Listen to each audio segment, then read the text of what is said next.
Kalau seandainya kita nggak lagi datang ke Aqsa, maka demi Allah Aqsa itu akan mereka hancurkan. Karena udah nggak ada butuh dengan Aqsa lagi. Dia punya bahasa begitu kepada dunia. Kami butuh untuk mendirikan Solomon Temple kami karena itu adalah simbol kekuasaan dunia.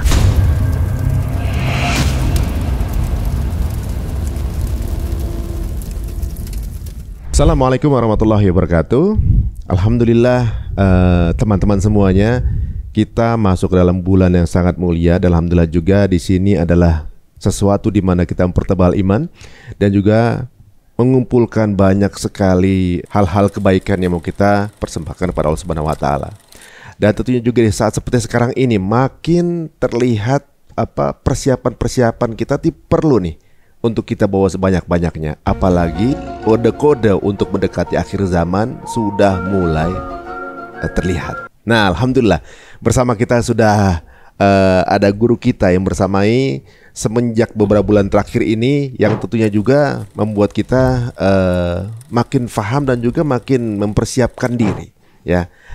Dan guru kita ini baru pulang dari tanah Syam, mengunjungi saudara kita yang ada di Palestina. Langsung saja kita akan bertemu dengan guru kita, Ustadz Zulkifli M. Ali. Assalamualaikum warahmatullahi wabarakatuh. Waalaikumsalam warahmatullahi wabarakatuh. Apa kabar Mas Ari? Alhamdulillah, luar biasa nih Bu ya. Sehat Bu ya? Alhamdulillah. Biasa oleh-oleh kalau pulang safar begini badan nambah. Wah. Nambah sehat maksudnya Bu ya? Nambah sehat. Insyaallah. Jadi bukan amal aja yang nambah ya, badan juga nambah. Ya. Alhamdulillah. Malah enak Bu ya. Menikmati beberapa kuliner tempat berbagai tempat negara. gitu. 5 negara kemarin. 5 negara. Mana ada itu Bu ya? 5 negara. Alhamdulillah kita masuk ke Mesir, kemudian ke Yordania, Arab Saudi, kemudian ke Palestina dan Israel. Israel juga masuk. Kita katakan begitu karena guide kita mengatakan kita sekarang masuk Palestina, kita sekarang masuk Israel. Oh, iya, ini sekarang kita perbatasan dengan Israel kata mereka. Tapi ingat, ini adalah tanah kami yang mereka jajah. Mereka selalu membahasakan begitu. Jadi di Palestina itu ada 2 negara, satu negara penjajah, itu Israel, satu negara pemilik asli tanah, yaitu Palestina. Kelima negara. Masya Allah, luar biasa ya. Saya qadarullah ketemu sama Buya ini di Madinah kita ya. Di kereta cepat. Di kereta cepat Madinah. Sudah pakai ihram. Begitu saya pakai ihram, ternyata pas kita kembali ke Jakarta, beliau nggak taunya ada di tanah Syam. Masya Allah, luar biasa. Sehat Bu ya? Alhamdulillah. Alhamdulillah. Ya, insya Allah Buya akan menemani kita nih selama sebulan ini, dan tentunya juga teman-teman semuanya untuk kemudian merunut proses menuju akhir zaman seperti apa sih yang perlu kita persiapkan dan kodenya seperti apa. Apalagi dengan kode-kode yang datangnya dari tanah Syam, tentunya juga dari Palestina. Gitu. Mungkin sebelum kita membahas mengenai pengenalan akhir zaman nih Bu ya. Update-nya seperti apa sudah kita rencana ya? Baik, terima kasih Mas Hari. Masya Allah. Kepada pemirsa, selamat menjalankan hari pertama bulan Ramadan kita. Semoga seluruh kita diberi oleh Allah energi yang tidak putus-putus sampai kita mendapatkan malam Lailatul Qadar. Dan sampai kita berhak mengucapkan takbiran ya di malam Idul Fitri kita. Amin ya Rabbal Alamin. Mas Hari, kemarin sedikit kami memanfaatkan momen ini untuk menyampaikan gelombang kedua pengiriman bantuan melalui delegasi kita resmi dari Indonesia atas nama Uzmakir. Alhamdulillah didampingi beberapa habaib, beberapa kiai dan pimpinan daripada yayasan dan lembaga kita sendiri juga sudah selesai dan rampung sempurna di Turki di lembaga kemanusiaan internasional yang terpercaya. Alhamdulillah. Gelombang kedua, insya Allah gelombang ketiga nanti April. Nanti Buya langsung yang akan mengantarkan. Masya Allah. Nanti kita upload juga di media-media kita dengan izin Allah Subhanahu Wa Taala. Jadi semua yang pernah menitipkan bantuan-bantuan yang pernah dipersiapkan dan ada di tangan Uzmakir kita, insya Allah kami secara amanah menyampaikannya sepenuh rasa dan sepenuh hati ya kepada pihak-pihak yang paling berhak menerimanya, insyaallah taala. Kemudian kondisi yang terkini bahwa alhamdulillah ketika kita masuk itu aman Mas Ari. Aman. 130 orang jamaah yang kita bawa di luar travel yang lain yang juga ketemu. Uniknya masing-masing travel itu berkata, Buya kami ini berangkat karena dengarkan ceramah Buya, karena dengarkan pembakaran semangat dari Buya, ceramah tentang Palestina, tentang Masjidil Aqsa semacamnya. Tapi qadarullahnya kami berangkat dengan travel yang bukan bersama Buya. Kata Buya nggak apa-apa, yang penting hadiri, datangi Masjidil Aqsa. Mau travel apa saja. Kalau dengan Buya ahlan wa sahlan marhaba, Buya bimbing. Tapi kalau dengan travel yang lain pokoknya ke Masjidil Aqsa. Dulu datang ke Masjidil Aqsa itu kan diharamkan oleh seluruh ulama. Alasannya Buya? Alasannya karena visanya masuk untuk menguatkan ekonomi Israel. Oh. Ya, dan itu devisa bagi Israel. Tapi sekarang ini justru mufti besar daripada Hamas sendiri mengatakan siapa yang punya rezeki bisa berangkat ke Aqsa, wajib berangkat ke Aqsa. Sampai begitu, Profesor Dr. Yusuf Al-Qaradawi, Presiden Persatuan Ulama seluruh dunia yang sudah almarhum beberapa waktu yang lalu, beliau juga dulu memfatwakan haram ke Aqsa. Oh. Tapi sekarang sebelum beliau meninggal, beliau mencabut itu fatwa, bahkan mengatakan berangkat kalian ke Aqsa. Jadi kalau kita lihat perintah Nabi agar kita berkunjung ke tiga tanah suci itu, menyiapkan anggaran khusus ke tiga tanah suci itu ternyata mutlak sampai hari kiamat ya. Mau perang mau enggak, tetap bisa dikunjungi yang tiga-tiga ini. Masjidil Haram, Masjid Nabawi, dan Masjidil Aqsa. Jadi Masjidil Aqsa itu aman, Mas Ali. Aman seaman-amannya. Kenapa? Visa dari mereka, dari Israel maksudnya penjajah. Yang jahat kan Israel. Nah kalau mereka ngasih visa, kita dalam jaminan aman mereka. Gitu. Tamunya ya ibaratnya. Tamu negara ibaratnya gitu ya, pahlawan ekonomi mereka kita ini. Kemudian kalau dari Palestina 100% mereka welcome dengan kita, merindukan kita, mencintai kita, dan bahkan dengan nyawa mereka siap melindungi kita. Jadi nggak akan mungkin ada dari pihak mereka akan nyakiti kita. Si Israel sendiri menjamin aman, Palestina sendiri ingin melindungi kita. Ya sudah, apa yang perlu kita khawatirkan untuk ke Aqsa? Oh ya benar juga. Di sisi lain dengan mendatangkan devisa, merasa bahwa Aqsa masih jadi ATM mereka nih. Ya. Mau nggak mau nggak akan diapa-apain berarti kan? Iya. Kalau seandainya kita nggak lagi datang ke Aqsa, maka demi Allah Aqsa itu akan mereka hancurkan. Karena udah nggak ada butuh dengan Aqsa lagi. Dia punya bahasa begitu kepada dunia.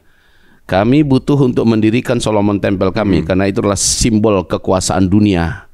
Simbol kekuasaan dunia oleh Israel adalah berdirinya Solomon Temple. Kalau itu sudah berdiri dan itu harus di tanah yang ada Masjidil Aqsa-nya. Jadi Masjidil Aqsa harus dihancurkan, kemudian berdiri Solomon Temple, dan dengan itu sapi merah mereka sembelih. Sapi merah udah umur 6 tahun loh sekarang.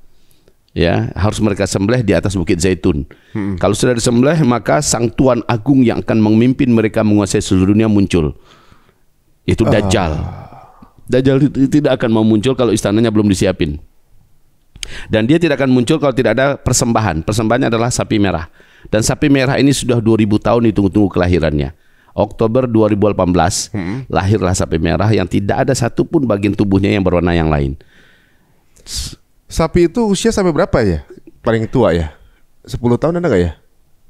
Jadi kalau lewat 10 tahun tuh sapi keburu mati lagi nanti. Mereka khawatir sekali sekarang ini. Khawatir sekali kalau keburuan mati. Keburu mati? Berapa ribu tahun lagi mereka harus nunggu. Harus nunggu lagi? Iya. Karena ini sapi paling cepat baru bisa lahir sekali dalam 1000 tahun. Itu dalam keyakinan mereka ya. Jadi ini saja udah 2000 tahun baru muncul. Di televisi Israel mereka nangis-nangis tuh. Puluhan rabi-rabi Yahudi menangis-nangis. Dan mengatakan kami sudah menunggu 2000 tahun lebih kelahiran sapi merah ini. Sekarang baru lahir, mereka rawat, mereka beli dengan harga berapa Mas Untung? 1 triliun. Harga 1 triliun. Iya, untuk menjaga, merawatnya juga mahal sekali maintenance-nya. Apa tuh perawatannya. Itu yang kedapatan sapi merahnya lahir langsung jadi sultan. Iya.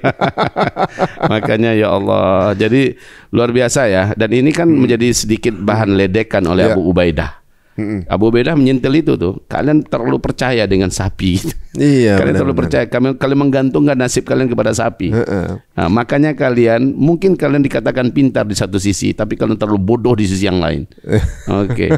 Baik, jadi sekarang untuk di jalur Gaza, update terkininya, alhamdulillah berkat doa umat Islam seluruh dunia, ya berkat doa para pejuang juga di sana dan juga rakyat yang terzalimi. Untuk jalur Gaza yang bagian tengah ke utara ini sudah clear, sudah bersih. Seluruh tentara IDF sudah keluar. Tidak satu ekor pun yang tersisa, alhamdulillah. Jadi Hamas sudah kembali menjalankan roda pemerintahan secara normal. Polisi-polisi sudah mulai disebarkan kembali, ditertibkan semuanya. Cuma karena nggak ada bangunan apapun yang tersisa, masjid nggak ada, rumah sakit nggak ada, kantor-kantor nggak ada, pabrik-pabrik semacamnya tidak ada. Akhirnya konsentrasi tertinggi mereka sekarang adalah mempersiapkan bangunan darurat ya, tempat tinggal warga dan rakyat yang masih bertahan dan tidak keluar. Ini yang dipersiapkan tempat-tempat tinggal darurat mereka. Nah, mereka menyampaikan 4.000 sampai 5.000 US dollar untuk satu rumah darurat, rumah yang layak huni dari musim dingin, musim panas, hujan segala macamnya itu sudah bisa dibangun. Begitu juga rumah sakit, begitu juga ya fasilitas umum lah, fasilitas pemerintahan semuanya. Awal bulan kemarin, awal bulan ini mereka sudah mulai memberikan gaji malah. Masya Allah. Ini Hamas sudah mulai memberikan gaji kepada para pegawai yang sudah mulai bekerja. Jadi mereka bekerja di tenda-tenda, Mas Hari. Masya Allah. Bekerja mengerjakan pekerjaan pemerintahan di tenda-tenda, luar biasa. Waduh. Ya Allah. Ini menarik ya. Ada kabar yang tentunya juga tidak mencuat di media bahwa sebenarnya sekarang sudah dalam proses recovery. Masya Allah. Di Gaza bagian utara. Bagian utara. Dan kota Gaza. Kota Gaza. Tapi Israel nggak mau kehilangan muka begitu saja. Israel tahu bahwa mereka kalah. Israel sadar bahwa mereka sudah terlalu terpuruk dalam kehancuran yang mereka tidak akan bisa selamatkan untuk 100 tahun ke depan. Mereka tidak akan bisa selamatkan ini, keterpurukan, kekalahan ini. Kemudian mereka memaksa diri untuk memaksa rakyat Palestina yang kadang sudah terkumpul di Gaza, jalur Gaza bagian selatan. Jadi mereka halau dari awal-awal perang kan, semua rakyat jalur Gaza yang bagian utara agar berangkat ke selatan. Di selatan kalian aman katanya.